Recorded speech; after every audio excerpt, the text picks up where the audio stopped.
to lose at any time, but does the manner of the defeat worry you a little bit? No, it's never nice to lose.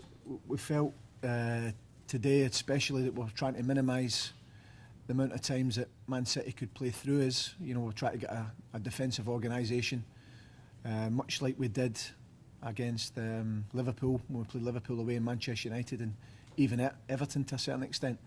I don't really think that was a problem for us today. It was more when we did get the ball back.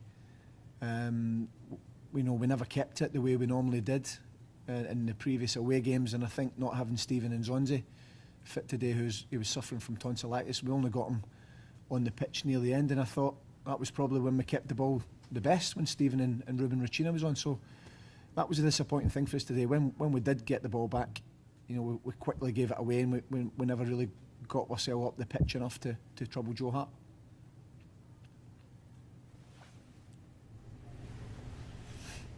Steve, is the gap now between the big clubs and clubs like yourselves at the bottom so great that there's nothing you can do actually?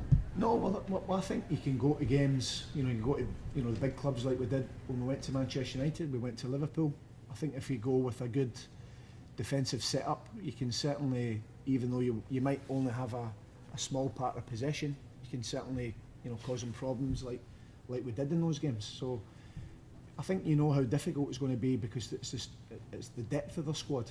Like today, they change a few players, and I wouldn't know to the exact pound, but it was probably close to a £400 million squad, with the lads that's on the pitch and the lads that's on the bench. So obviously, they can rotate and they can add quality when they decide to rest people.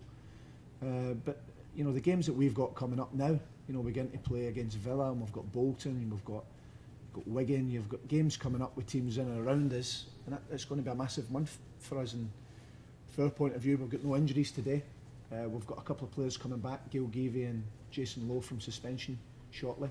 So it's fingers crossed that the lads come back from international duty fresh and fit to play.